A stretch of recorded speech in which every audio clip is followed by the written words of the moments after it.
Does Donald Trump have links to Vladimir Putin? And Trump was asked about the Russian president several times during his news conference yesterday in Doral, Florida. And here were two separate times, just a few minutes apart, where he commented on Putin. I never met Putin. I don't know who Putin is. He said one nice thing about me. He said I'm a genius. I said thank you very much to the newspaper, and that was the end of it. I never met Putin. Never spoken to him. I don't know anything about him other than he will respect me. But less than 3 years ago, I interviewed Donald Trump in Moscow. It was ahead of the Miss Universe contest being held in Russia, and I asked him about any connections that he might have to Putin. Do you have a relationship with Vladimir Putin, a conversational relationship, or anything that you feel you have sway or influence over his government?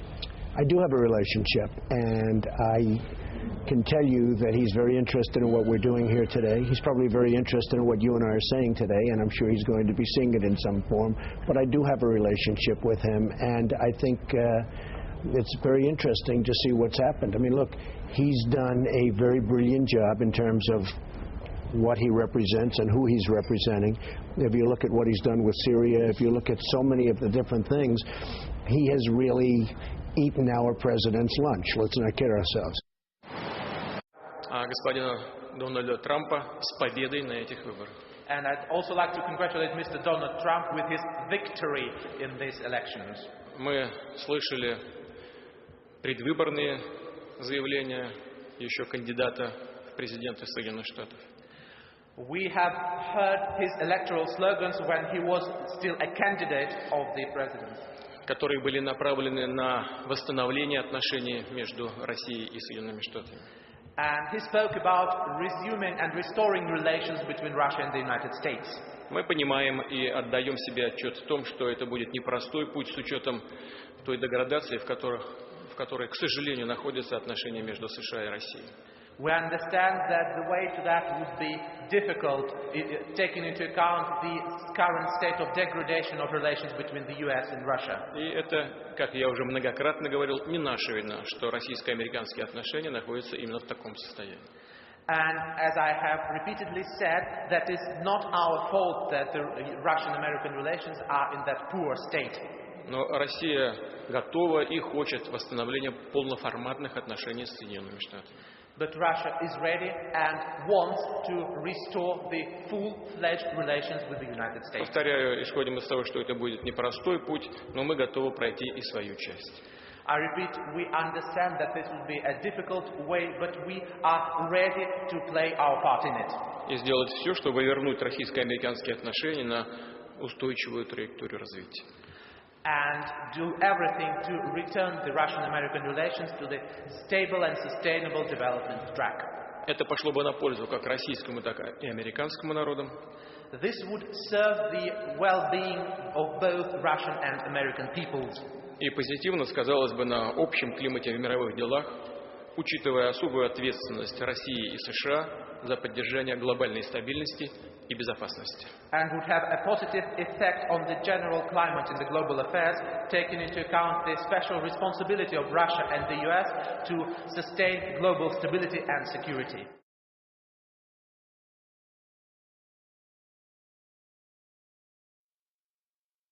Russia and the West, the curious world of Donald Trump's private Russian connections.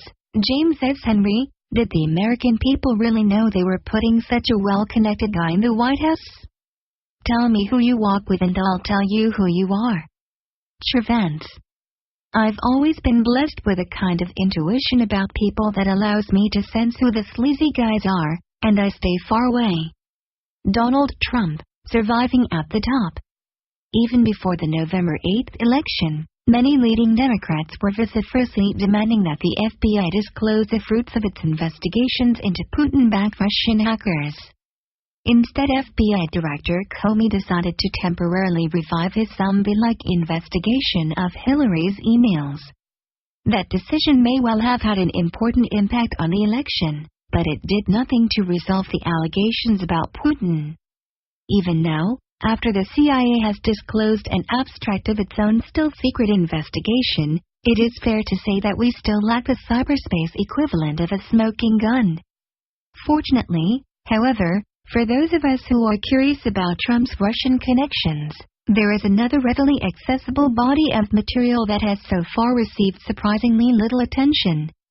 This suggests that whatever the nature of President-elect Donald Trump's relationship with President Putin, he has certainly managed to accumulate direct and indirect connections with a far-flung private Russian FSU network of outright mobsters, oligarchs, fraudsters, and kleptocrats.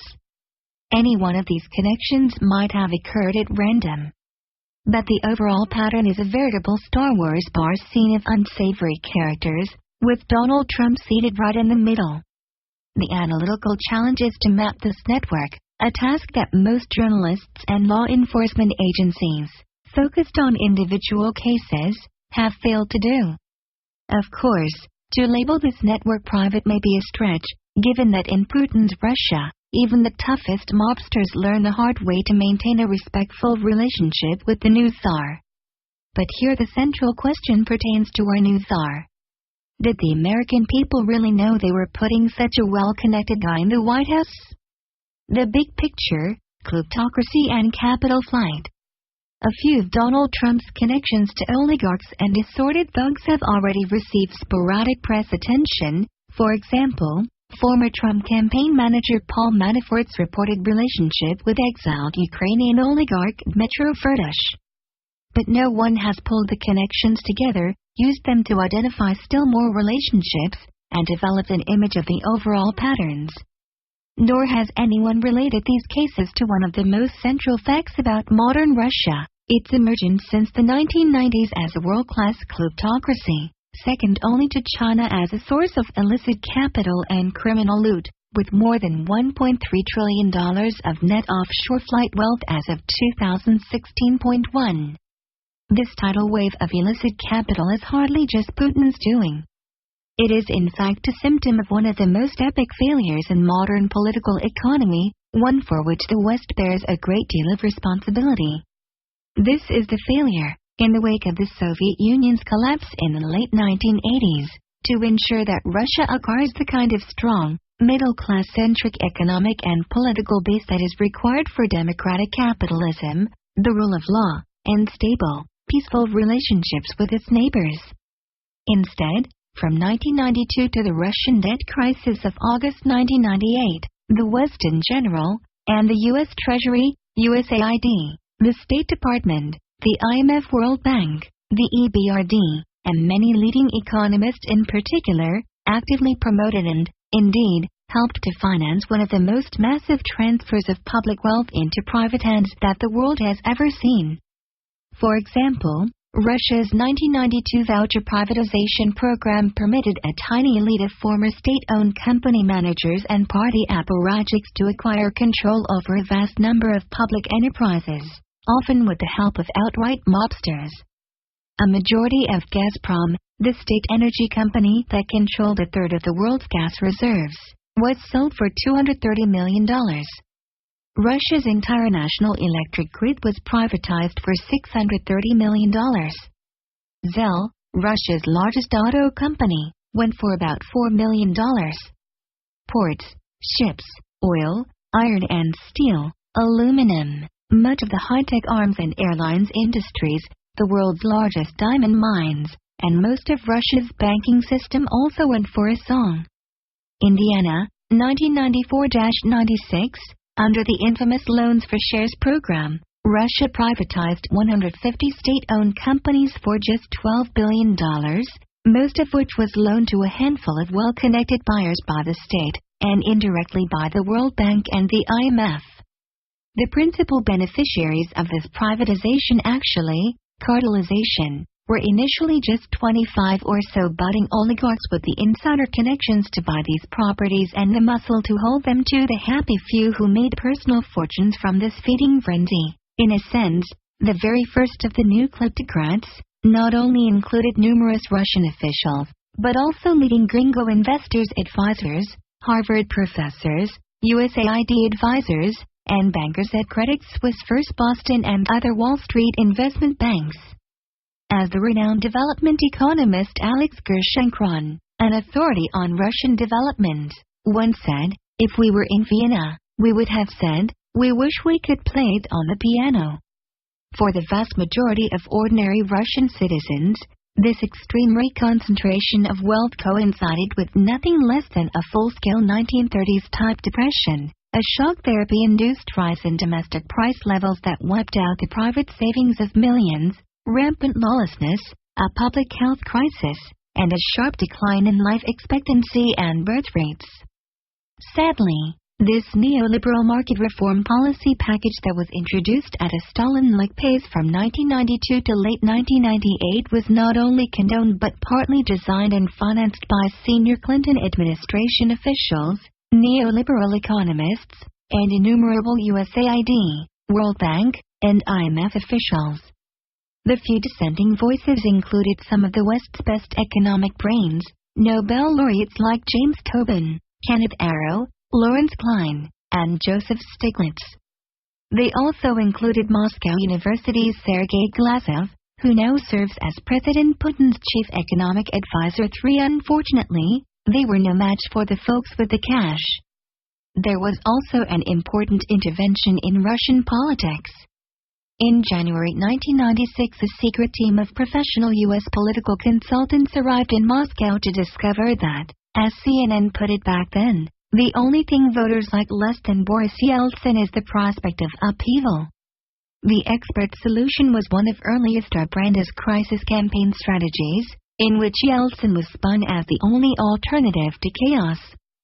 To support him, in March 1996 the IMF also pitched in with $10.1 billion of new loans, on top of $17.3 billion of IMF World Bank loans that had already been made.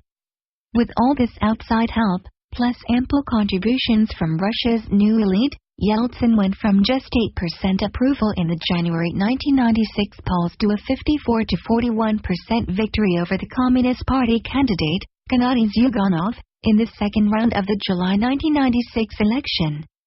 At the time, mainstream media like Time and the New York Times were delighted.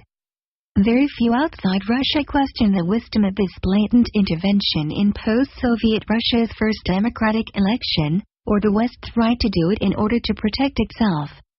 By the late 1990s, the actual chaos that resulted from Yeltsin's warped policies had laid the foundations for a strong counter-revolution, including the rise of ex-KGB officer Putin and a massive outpouring of oligarchic flight capital that has continued virtually up to the present.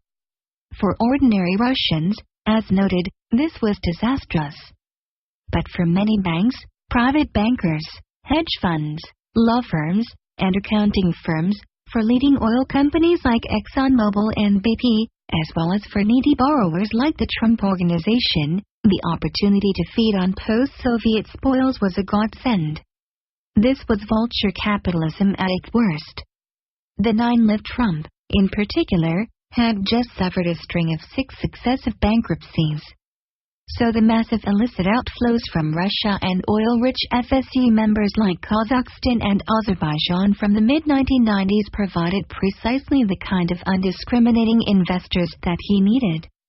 These outflows arrived at just the right time to fund several of Trump's post-2000 high-risk real estate and casino ventures, most of which failed.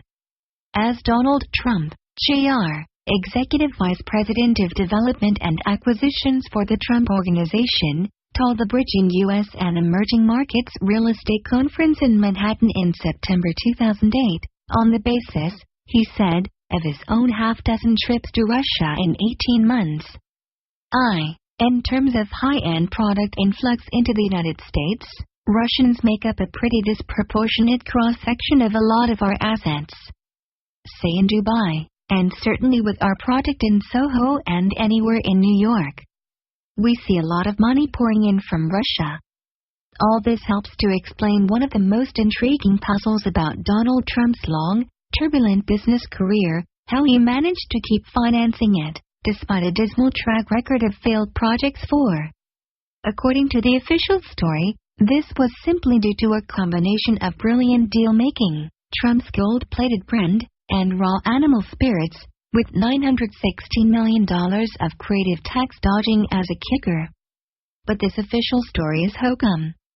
The truth is that, since the late 1990s, Trump was also greatly assisted by these abundant new sources of global finance, especially from submerging markets like Russia. This suggests that neither Trump nor Putin is an uncaused cause.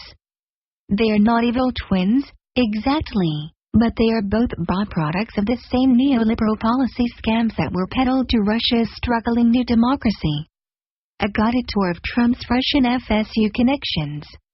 The following roundup of Trump's Russo-Soviet business connections is based on published sources, interviews with former law enforcement staff and other experts in the United States, the United Kingdom, and Iceland, searches of online corporate registries, 5 and a detailed analysis of offshore company data from the Panama Papers. 6 Given the sheer scope of Trump's activities, there are undoubtedly other worthy cases, but our interest is in overall patterns. Note that none of the activities and business connections related here necessarily involve criminal conduct. While several key players do have criminal records, few of their prolific business dealings have been thoroughly investigated, and of course they all deserve the presumption of innocence. Furthermore, several of these players reside in countries where activities like bribery, tax dodging, and other financial chicanery are either not illegal or are rarely prosecuted. As former British Chancellor of the Exchequer Denis Healey once said, the difference between legal and illegal is often just the width of a prison wall. So why spend time collecting and reviewing material that either doesn't point to anything illegal or in some cases may even be impossible to verify? Because, we submit, the mere fact that such assertions are widely made is of legitimate public interest in its own right. In other words, when it comes to evaluating the probity of senior public officials, the public has the right to know about any material allegations, true, false, or, most commonly, unprovable, about their business partners and associates, so long as this information is clearly labeled as unverified. Furthermore, the individual case-based approach to investigations employed by most investigative journalists and law enforcement often misses the big picture, the global networks of influence and finance, licit and illicit, that exist among business people, investors, kleptocrats, organized criminals, and politicians, as well as the enablers banks, accounting firms, law firms, and havens. Any particular component of these networks might easily disappear without making any difference. But the networks live on. It is these shadowy transnational networks that really deserve scrutiny. Bayrock Group LLC, Kazakhstan and Tawfik Arif. We'll begin our tour of Trump's Russian FSU connections with several business relationships that evolved out of the curious case of Bayrock Group LLC, a spectacularly unsuccessful New York real estate development company that surfaced in the early 2000s and, by 2014, had all but disappeared except for a few lawsuits. As of 2007, Bayrock and its partners reportedly had more than $2 billion of Trump-branded deals in the works. But most of these either never materialized or were miserable failures, for reasons that will soon become obvious. Bayrock's white elephants included the 46-story Trump Soho condo hotel on Spring Street in New York City, for which the principal developer was a partnership formed by Bayrock and FL Group, an Icelandic investment company. Completed in 2010, the Soho soon became the subject of prolonged civil litigation by disgruntled condo buyers. The building was foreclosed by creditors and resold in 2014 after more than $3 million of customer down payments had to be refunded.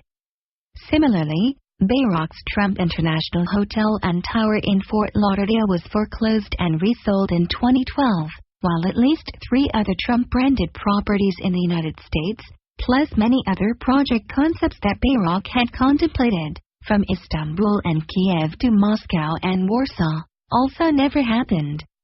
Carelessness about due diligence with respect to potential partners and associates is one of Donald Trump's more predictable qualities. Acting on the seat of the pants, he had hooked up with Bayrock rather quickly in 2005, becoming an 18% minority equity partner in the Trump Soho, and agreeing to license his brand and manage the building 7. Exhibit A in the panoply of former Trump business partners is Bayrock's former chairman, Tevfik Arif, also known as Arifov, an emigre from Kazakhstan who reportedly took up residence in Brooklyn in the 1990s. Trump also had extensive contacts with another key Bayrock Russian-American from Brooklyn, Felix Sater, also known as Sater. Discussed below. Trump has lately had some difficulty recalling very much about either Arif or Sater. But this is hardly surprising, given what we now know about them.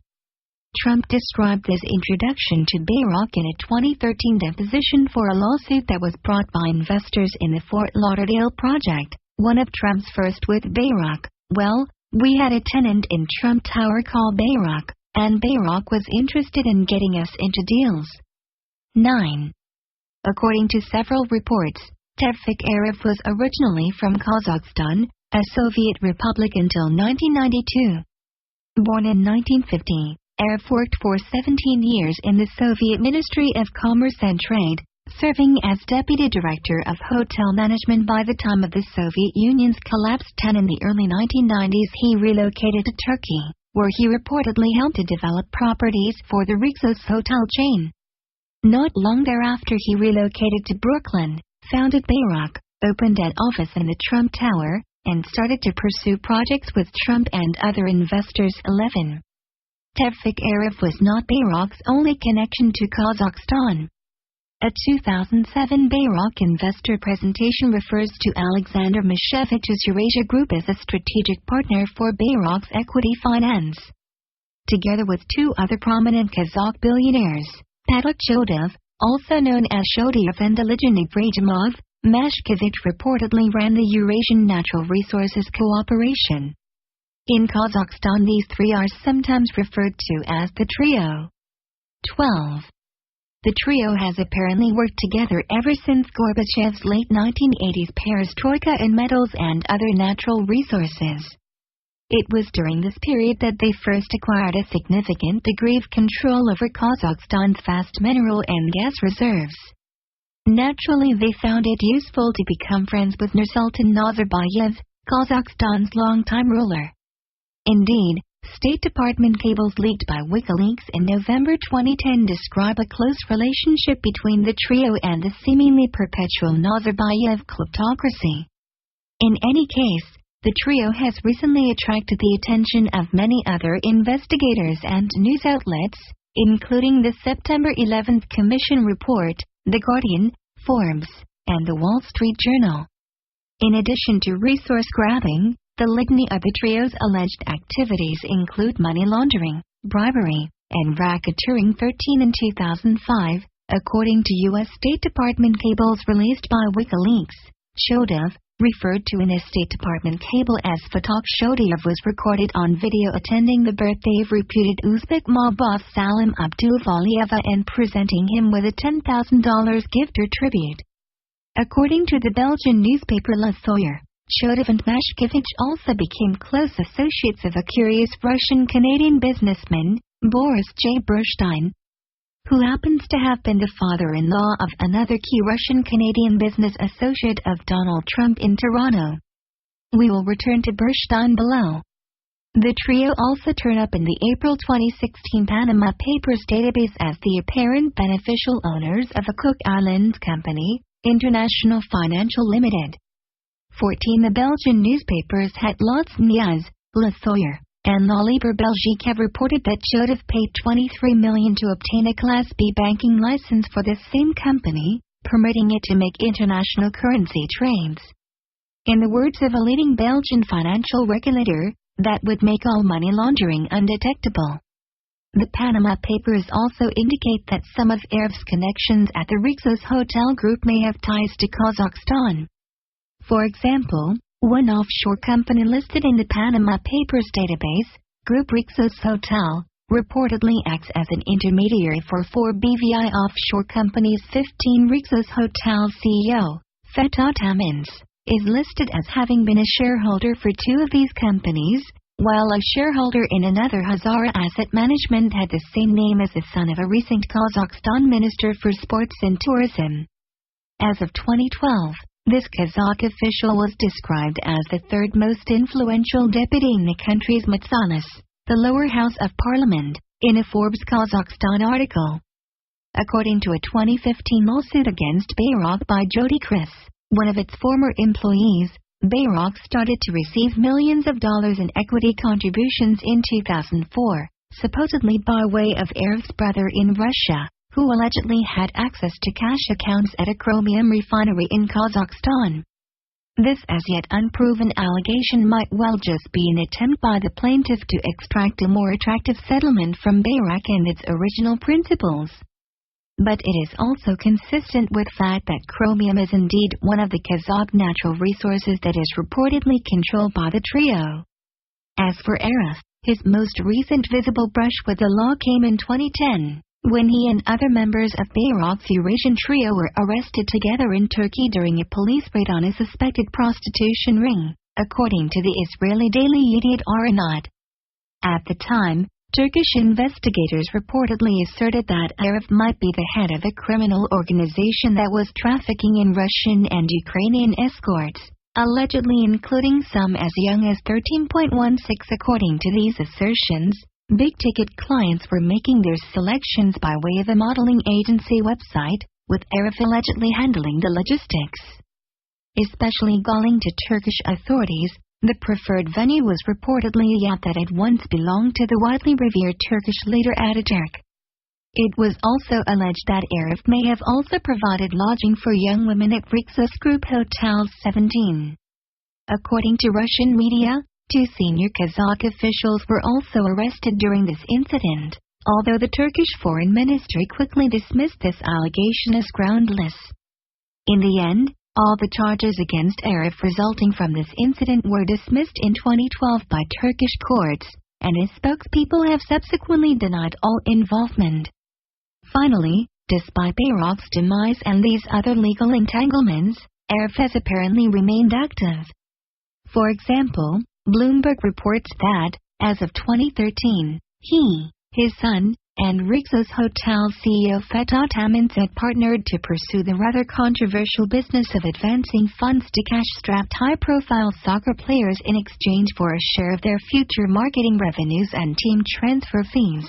In the case of Arif and his partners, this new wave form of indentured servitude was reportedly implemented by way of a UK and Malta-based hedge fund, Doyen Capital LLP.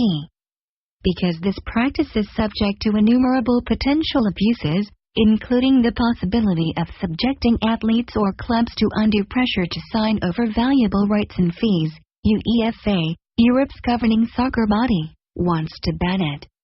But FIFA, the notorious global football regulator, has been customarily slow to act.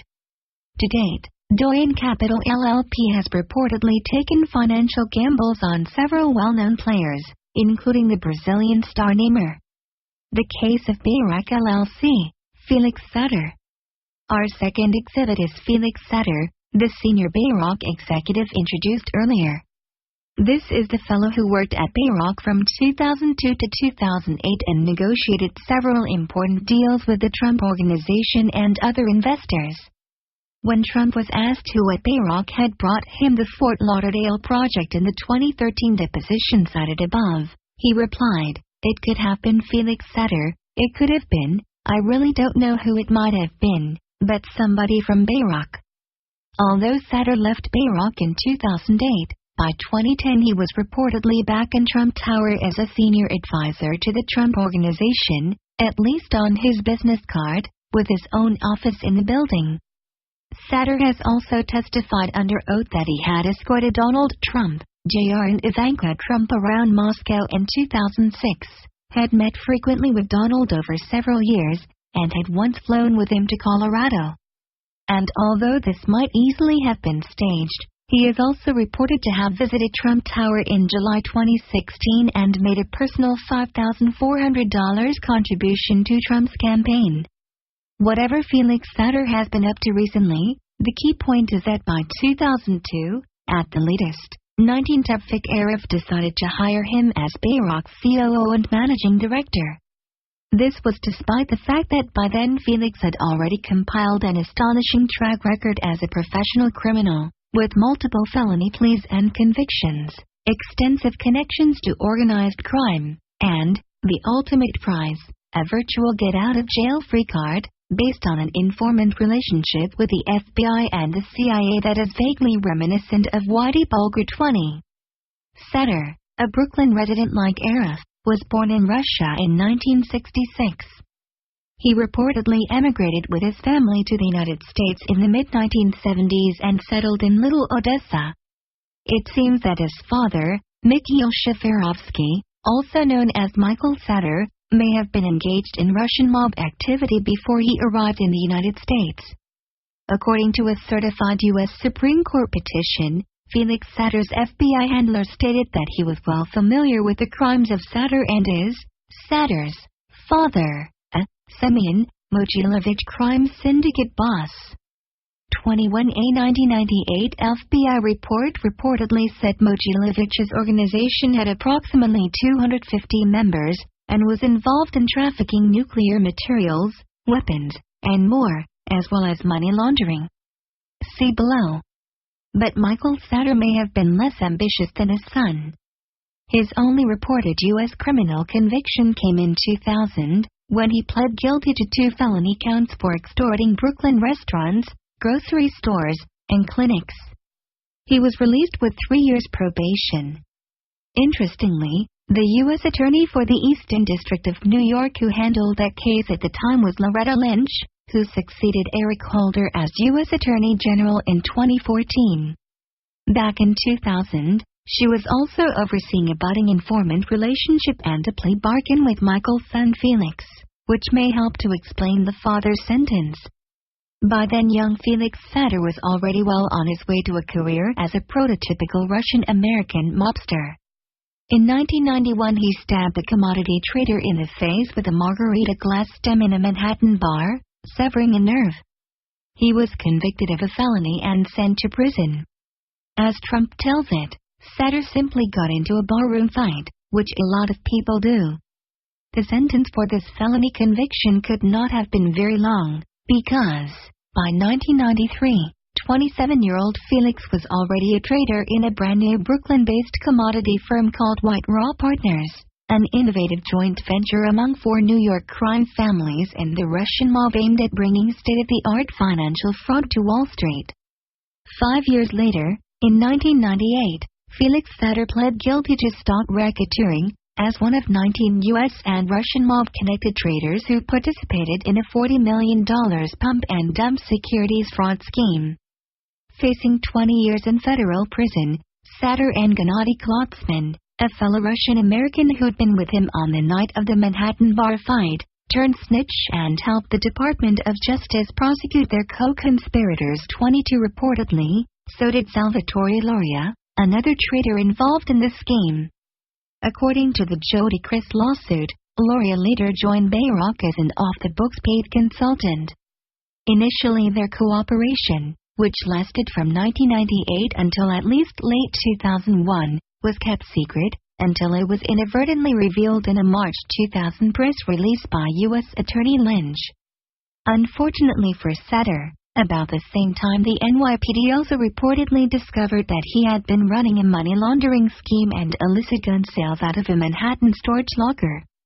He and Klotzman fled to Russia. However, according to the New York Times, which cited Klotzman and Loria, soon after the events of September 11, 2001, the ever-creative Satter succeeded in brokering information about the black market for Stinger anti-aircraft missiles to the CIA and the FBI. According to Klotzman, this strategy bought Felix's freedom, allowing him to return to Brooklyn. It is still not clear precisely what information Satter actually provided, but in 2015 U.S. Attorney General Loretta Lynch publicly commended him for sharing information that she described as crucial to national security. Meanwhile, Satter's sentence for his financial crimes continued to be deferred even after his official cooperation in that case ceased in late 2001. His files remain sealed, and he managed to avoid any sentencing for those crimes at all until October 23, 2009. When he finally appeared before the Eastern District's Judge 1 Leah Glasser, Felix received a $25,000 fine, no jail time, and no probation in a quiet proceeding that attracted no press attention. Some compared the sentence to Judge Glasser's earlier sentence of mafia hitman Sammy the Bull Gravano to 4.5 years for 19 murders, in exchange for cooperating against John Gotti. In any case, between 2002 and 2008, when Felix Sater finally left Bayrock LLC, and well beyond, his ability to avoid jail and conceal his criminal roots enabled him to enjoy a lucrative new career as Bayrock's chief operating officer. In that position, he was in charge of negotiating aggressive property deals all over the planet, even while, according to lawsuits by former Bayrock investors, engaging in still more financial fraud. The only apparent difference was that he changed his name from Sater to Sater.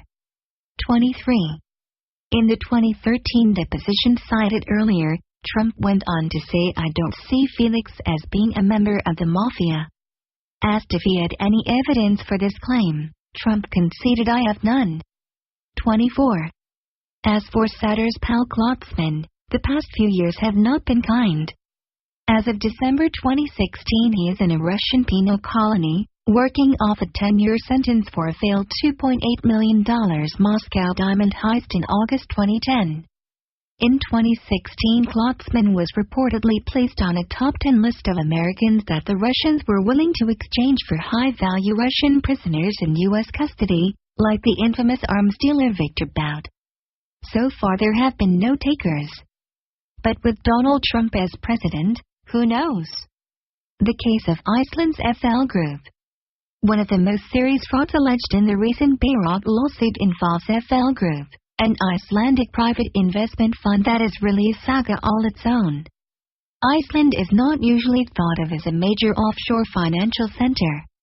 It is a small snowy island in the North Atlantic, closer to Greenland than to the UK or Europe, with only 330,000 citizens and a total GDP of just $17 billion. 20 years ago, its main exports were cod and aluminum, with the imported bauxite smelted there to take advantage of the island's low electricity costs. But in the 1990s, Iceland's tiny neoliberal political elite had what they all told themselves was a brilliant idea: let's privatize our state-owned banks, deregulate capital markets, and turn them loose on the world. By the time all three of the resulting privatized banks, as well as FL Group, failed in 2008, the combined bank loan portfolio amounted to more than 12.5 times Iceland's GDP, the highest country debt ratio in the entire world. For purposes of our story, the most interesting thing about Iceland is that, long before this crisis hit and utterly bankrupted FL Group, our two key Russian FSU Brooklyn mobster mavens, Arif and Sater, had somehow stumbled on this obscure Iceland fund. Indeed, in early 2007 they persuaded FL Group to invest $50 million in a project to build the Trump Soho in Midtown Manhattan. According to the Chris lawsuit, at the same time, FL Group and Bayrock's Felix Sater also agreed in principle to pursue up to an additional $2 billion in other Trump-related deals. The Chris lawsuit further alleges that FL Group, FLG, also agreed to work with Bayrock to facilitate outright tax fraud on more than $250 million of potential earnings. In particular, it alleges that FLG agreed to provide the $50 million in exchange for a 62% stake in the four Bayrock Trump projects, but Bayrock would structure the contract as a loan.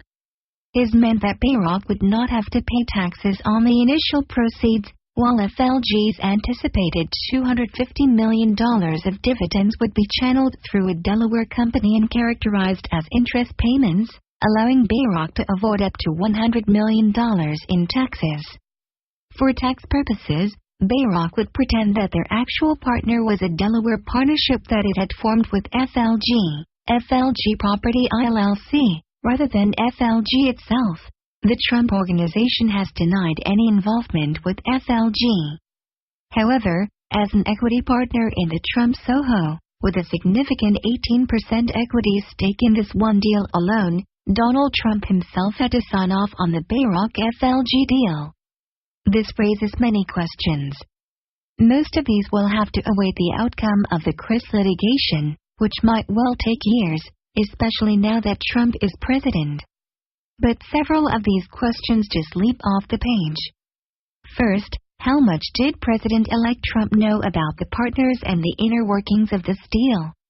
After all, he had a significant equity stake in it, unlike many of his brand-name-only deals, and it was also supposed to finance several of his most important East Coast properties.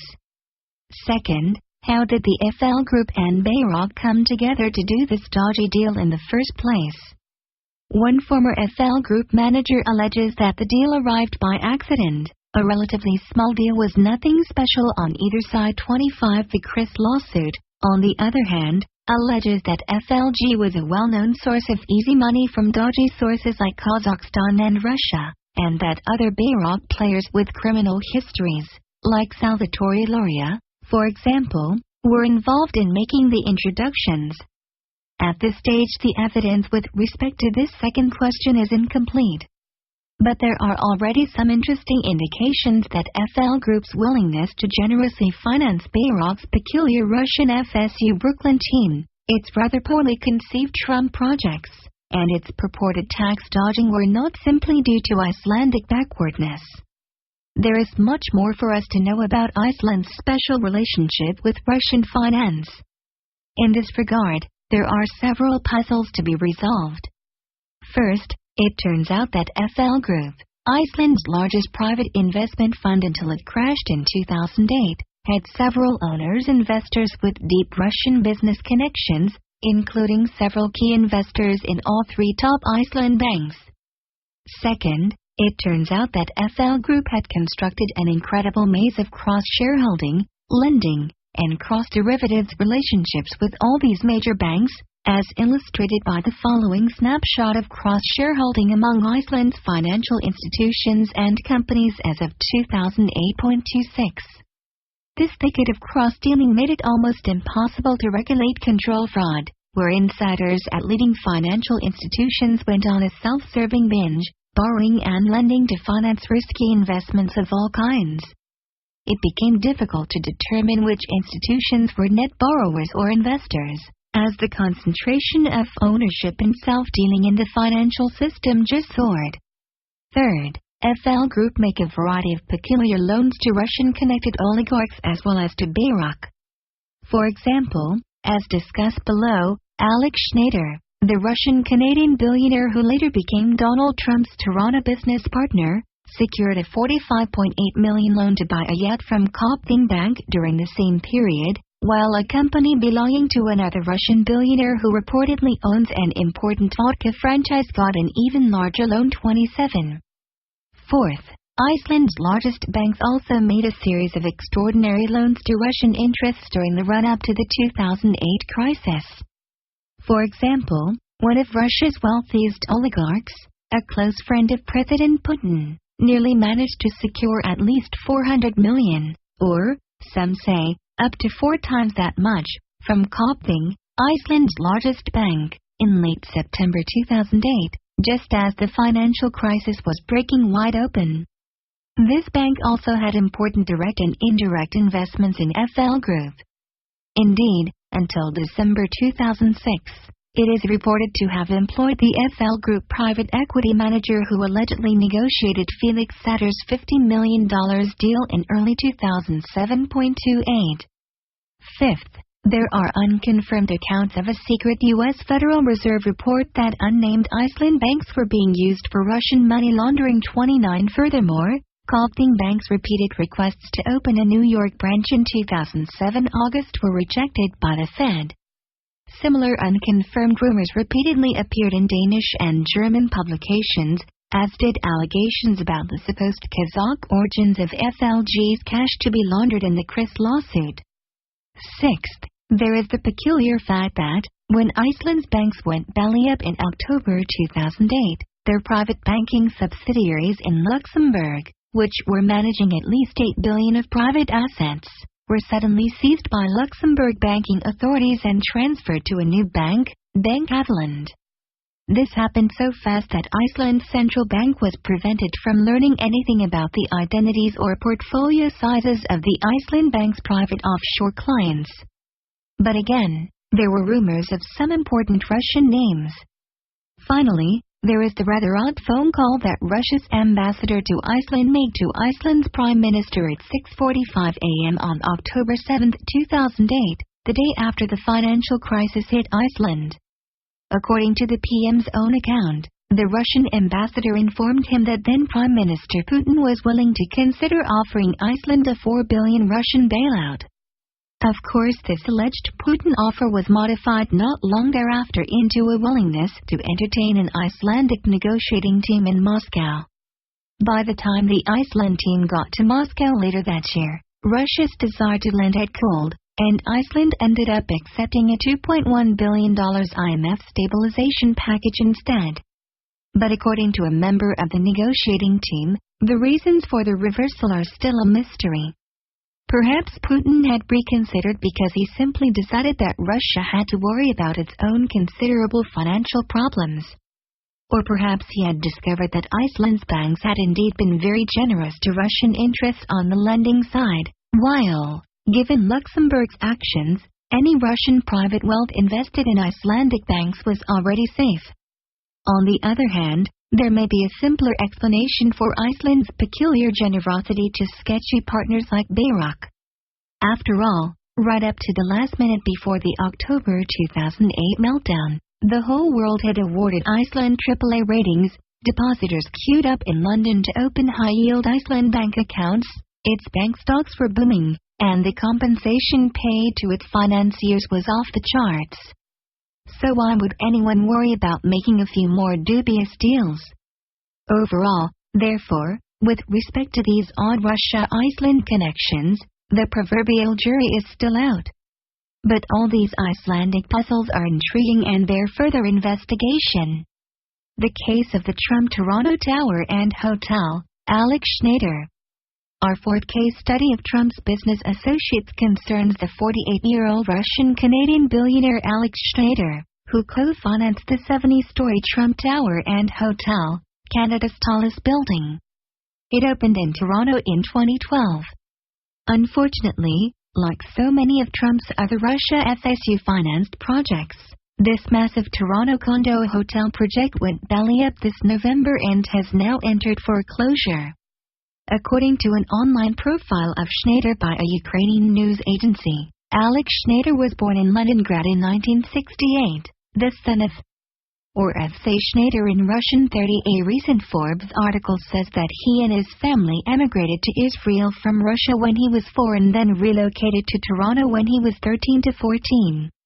The Ukrainian news agency says that Alex's family soon established one of the most successful stories in Toronto's Russian Quarter, and that young Alex, with an entrepreneurial streak, helped his father F.C. Schneider in the business, placing goods on the shelves and wiping floors. Eventually that proved to be a great decision. Schneider prospered in the new world. Much of this was no doubt due to raw talent. But it also appears that for a time he got significant helping hand from his, now reportedly ex-father-in-law, another colorful Russian-Canadian, Boris J. Burstein.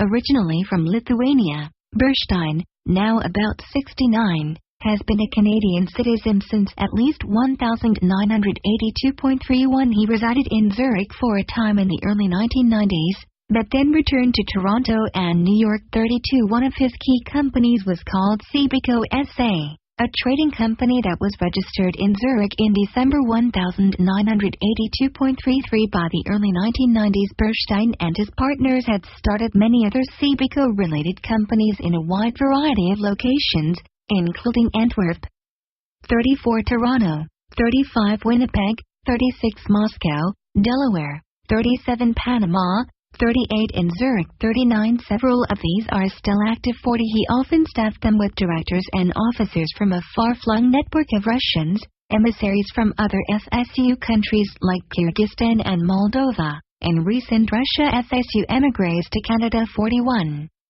According to the Financial Times and the FBI, in addition to running Cibico, Bernstein was a close business associate of Sergei Mikhailov, the reputed head of Solntsevskaya Bratva, the Russian mob's largest branch, and the world's highest-grossing organized crime group as of 2014, according to Fortune 42A 1996 FBI intelligence report cited by the FT claims that Bernstein hosted a meeting in his Telefon Aviv office for Mikhailov, the Ukrainian-born Semyon Mogilovich, and several other leaders of the Russo-FSU mafia, in order to discuss sharing interests in Ukraine.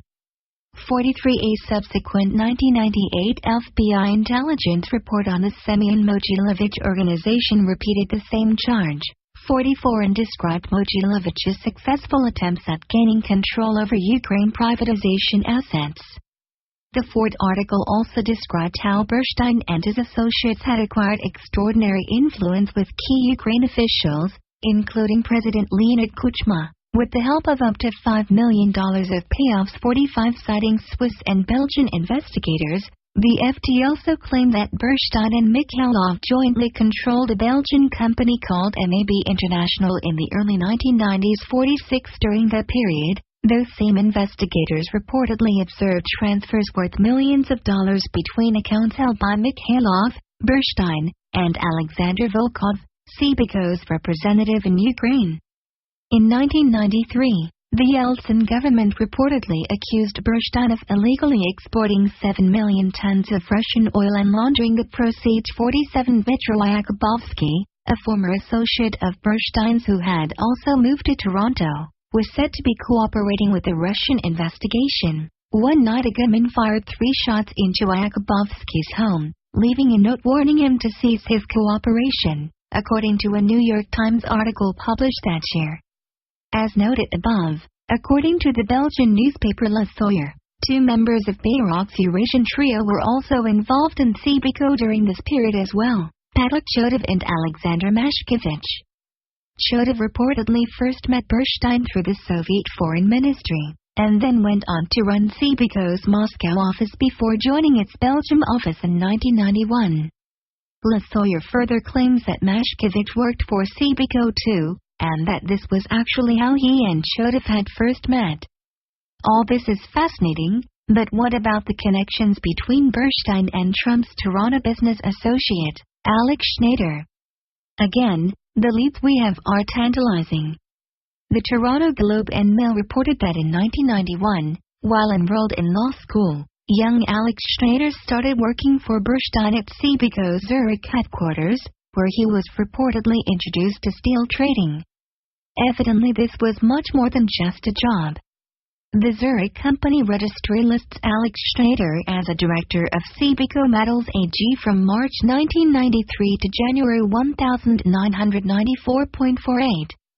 In 1994, according to this account, he reportedly left Sebeco in January 1994 to start his own trading company in Antwerp, in partnership with a Belgian trader partner. Curiously, Le Soir also says that Mikhailov and Bernstein co-founded MAB International in Antwerp in January 1994. Is it far-fetched to suspect that Alex Schneider and mob boss Mikhailov might have crossed paths, since they were both in the same city and they were both close to Schneider's father-in-law? According to Forbes, soon after Schneider moved to Antwerp, he started visiting the factories of his steel trading partners in Ukraine. 49 His favorite client was the Zapyatstol steel mill, Ukraine's 4th largest. At the Zapyatstol mill he reportedly met Edward Shifrin, also known as Shifrin, a metals trader with a doctorate in metallurgical engineering. Together they founded Midland Resource Holdings Limited in 1994.50. As the Forbes piece argues, with privatization sweeping Eastern Europe, private investors were jockeying to buy up the government shares in Zapyatstol. But most traders lacked the financial backing and political connections to accumulate large risky positions. Schneider and Shifrin, in contrast, started buying up shares without limit, as if their pockets and connections were very deep. By 2001 they had purchased 93% of the plant for about $70 million. A stake that would be worth much more just 5 years later, when Schneider reportedly turned down a $1.2 billion offer. Today, Midland Resources Holdings Limited reportedly generates more than $4 billion a year of revenue and has numerous subsidiaries all across Eastern Europe. 51 Schneider also reportedly owns Talon International Development, the firm that oversaw construction of the Trump Hotel Tower in Toronto. All this wealth apparently helped Iceland's FL Group decide that it could afford to extend a $45.8 million loan to Alex Schneider in 2008 to buy a Yacht 52. As of December 2016, a search of the Panama Papers database found no fewer than 28 offshore companies that have been associated with Midland Resources Holding Limited. 53 According to the database, Midland Resources Holding Limited was a shareholder in at least two of these companies, alongside an individual named Oleg Shekhamtov. 54 The two companies, Alif Equities Limited and Kali International Marketing SA, were both registered and active in the British Virgin Islands from 2007. 10.55 A Russian restaurateur by that same name reportedly runs a business owned by two other alleged Solntsevskaya mob associates, Lev Kvetnoy and Andrei Skach, both of whom appear with Sergei Mikhailov. Of course, mere inclusion in such a group photo is not evidence of wrongdoing. See the photo here. According to Forbes, Kvetnoy is the 55th richest person in Russia and Skach, now a deputy in the Russian Duma, is the 18th. 56. Finally, it is also intriguing to note that Boris Burstein is also listed as the president of ME Moldova Enterprises AG, a Zurich-based company that was founded in November 1992, transferred to the canton of Schwyz in September 1994, and liquidated and cancelled in January 1999.57. Burstein was a member of the company's board of directors from November 1992 to January 1994, when he became its president. At that point he was succeeded as president in June 1994 by one F.C. Schneider, Canadian citizen, resident in Zurich, who was also listed as director of the company in September 1994.58. F.C. Schneider is also listed in the Panama Registry as a treasurer and director of the Cibico Group Incorporated, formed on December 6, 1991. 59 and as treasurer and director of Cibico Security International Incorporated, formed on December 10, 1991. As of December 2016, both companies are still in existence. 60 Boris Burstein is listed as president and director of both companies. 61. The case of Paul Manafort's Ukrainian oligarchs.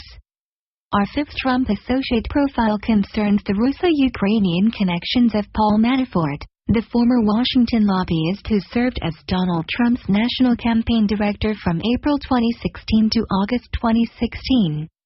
Manafort's partner, Rick Davis, also served as national campaign manager for Senator John McCain in 2008, so this may not just be a Trump association.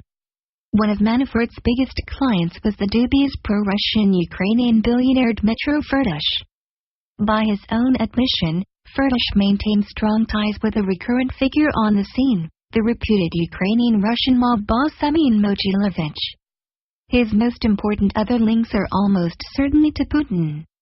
Otherwise it is difficult to explain how this former used car salesman could gain a lock on trading goods for gas in Turkmenistan and also become a linchpin investor in the Swiss company Roserenergo, which controls Gazprom's gas sales to Europe. 62. In 2008, Manafort teamed up with a former manager at the Trump Organization to purchase the Drake Hotel in New York for up to $850 million, with Firtash agreeing to invest $112 million. According to a lawsuit brought against Manafort and Firtash, the key point of the deal was not to make a carefully planned investment in real estate, but to simply launder part of the huge profits that Firtash had skimmed while brokering dodgy natural gas deals between Russia and Ukraine, with Mogilevich acting as a silent partner. Ultimately, Firtash pulled out of this Drake Hotel deal. The reasons are unclear. It has been suggested that he needed to focus on the 2015 collapse and nationalization of his Group DF's bank Nadra back home in Ukraine. 63, but it certainly doesn't appear to have changed his behavior. Since 2014 there has been a spate of other Firtash-related prosecutions, with the United States trying to extradite from Austria in order to stand trial on allegations that his vast Spidernet Group DF had bribed Indian officials to secure mining licenses. The Austrian court has required him to put up a record-busting $125 million bail while he awaits a decision 64 in just last month. Spain has also tried to extradite Ferdosh on a separate money laundering case, involving the laundering of $10 million through Spanish property investments. After Ferdosh pulled out of the deal, Manafort reportedly turned to Trump, but he declined to engage. Manafort stepped down as Trump's campaign manager in August of 2016 in response to press investigations into his ties not only to Ferdosh, but to Ukraine's previous pro-Russian Yanukovych government, which had been deposed by an uprising in 2014. However, following the November 8 election, Manafort reportedly returned to advise Trump on staffing his new administration. He got an assist from Putin. On November 30, a spokeswoman for the Russian Foreign Ministry accused Ukraine of leaking stories about Manafort in an effort to hurt Trump. The case of well-connected Russia FSU mobsters. Finally, several other interesting Russian FSU connections have a more residential flavor, but they are a source of very important leads about the Trump network. Indeed, partly because it has no prying co-op board, Trump Tower in New York has received press attention for including among its many honest residents tax dodgers, bribers, arms dealers, convicted cocaine traffickers, and corrupt former FIFA official 65. One typical example involves the alleged Russian mobster Anatoly Golubchik, who went to prison in 2014 for running an illegal gambling ring out of Trump Tower, not only the headquarters of the Trump Organization but also the former headquarters of Bayrock Group LLC. This operation reportedly took up the entire 51st floor. Also reportedly involved in it was the alleged mobster Alim Tsantaktakunov, 66, who has the distinction of making the Forbes 2008 list of the world's 10 most wanted criminals, and whose organization the FBI believes to be tied to Mogilevich's. Even as this gambling ring was still operating in Trump Tower, Taktakunov reportedly traveled to Moscow to attend Donald Trump's 2013 Miss Universe contest as a special VIP. In the Panama Papers database we do find the name Anatoly Golubchik. Interestingly, his particular offshore company, Litton Ventures Incorporated, 67 shares a corporate director, Stanley Williams, with a company that may well be connected to our old friend Semyon Mogilevich, the Russian mafia's alleged boss of bosses who appeared so frequently in the story above. Thus Litton Ventures Incorporated shares this particular director with another company that is held under the name of Galina Telesh.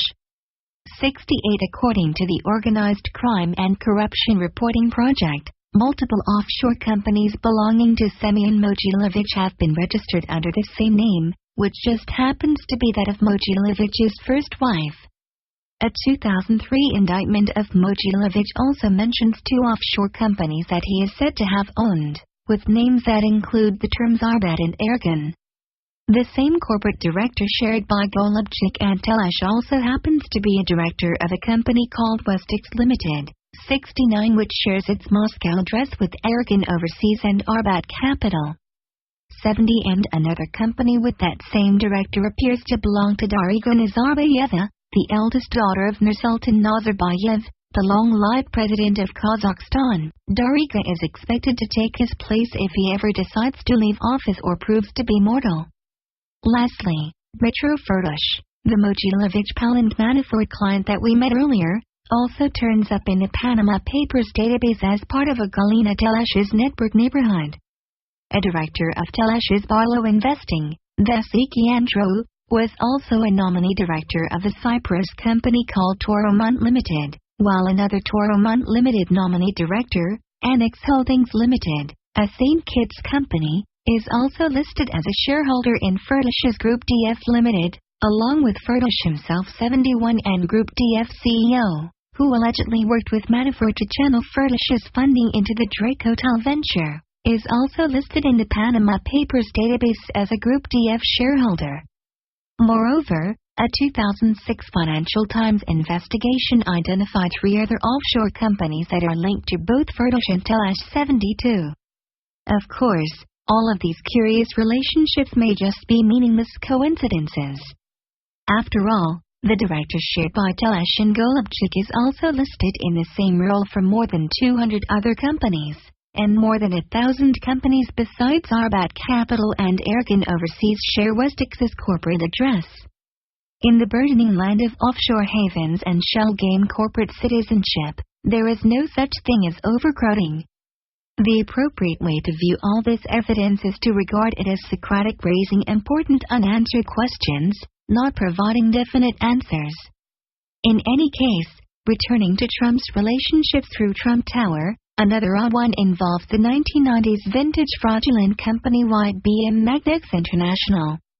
YBM, ostensibly a world-class manufacturer of industrial magnets, was founded indirectly in Newtown, Bucks County, Pennsylvania in 1995 by the boss of bosses, Semyon Mogilovich, Moscow's Brady Don. This is a fellow with an incredible history, even if only half of what has been written about him is true. 73. Unfortunately, we have to focus here only on the bits that are most relevant. Born in Kiev, and now a citizen of Israel as well as Ukraine and Russia, Semyon, now 70, is a lifelong criminal. But he boasts an undergraduate economics degree from Lviv University, and is reported to take special pride in designing sophisticated, virtually undetectable financial frauds that take years to put in place. To pull them off, he often relies on the human frailties of top bankers, stockbrokers, accountants, business magnates, and key politicians. 74. In YBM's case, for a mere $2.4 million in bribes, Semyon and his henchmen spent years in the 1990s launching a product-free, fictitious company on the still badly underregulated Toronto Stock Exchange. Along the way, they succeeded in securing the support of several leading Toronto business people and a former Ontario province premier to win a seat on YBM's board. They also paid the Big Four accounting firm Deloitte to shave very handsomely in exchange for glowing audits. By mid-1998, YBM's stock price had gone from less than 10 cents to $20, and Semyon cashed out at least $18 million, a relatively big fraud for its day, before the FBI raided YBM's corporate headquarters. When it did so, it found piles of bogus invoices for magnets, but no Magnet 75. In 2003, Mogilovich was indicted in Philadelphia on 45 felony counts for this $150 million stock fraud. But there is no extradition treaty between the United States and Russia, and no chance that Russia will ever extradite Semyon voluntarily. He is arguably a national treasure, especially now. Acknowledging these realities, or perhaps for other reasons, the FBI quietly removed Mogilovich from its top 10 most wanted list in 2015, where he had resided for the previous 6 years. 76. For our purposes, one of the most interesting things to note about this YBM Magnets case is that its CEO was a Russian-American named Jacob Bogadin, who was also indicted in the Philadelphia case. His brother David had served in the Soviet Army in a North Vietnamese anti-aircraft unit, helping to shoot down American pilots like Senator John McCain. Since the early 1990s, David Bogadin was considered by the FBI to be one of the key members of Semyon Mogilovich's Russian organized crime family in the United States, with a long string of convictions for big-ticket Mogilovich-type offenses like financial fraud and tax dodging. At one point, David Bogadin owned 5 separate condos in Trump Tower that Donald Trump had reportedly sold to him personally. 77. And Vyacheslav Ivankov, another key Mogilovich lieutenant in the United States during the 1990s, also resided for a time at Trump Tower, and reportedly had in his personal phone book the private telephone and fax numbers for the Trump Organization's office in that building. 78. So what have we learned from this deep dive into the network of Donald Trump's Russian FSU connections? First, the president-elect really is very well connected, with an extensive network of unsavory global underground connections that may well be unprecedented in White House history. In choosing his associates, evidently Donald Trump only pays cursory attention to questions of background, character, and integrity. Second, Donald Trump has also literally spent decades cultivating senior relationships of all kinds with Russia and the FSU. And public and private senior Russian figures of all kinds have likewise spent decades cultivating him, not only as a business partner, but as a useful idiot. After all, on September 1, 1987, Trump was already willing to spend $94,801 on full-page ads in the Boston Globe, the Washington Post, and the New York Times calling for the United States to stop spending money to defend Japan, Europe, and the Persian Gulf, an area of only marginal significance to the U.S. for its oil supplies, but one upon which Japan and others are almost totally dependent. 79.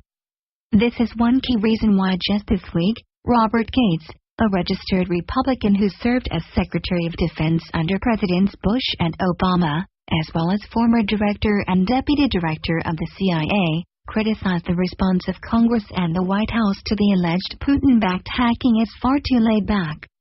80.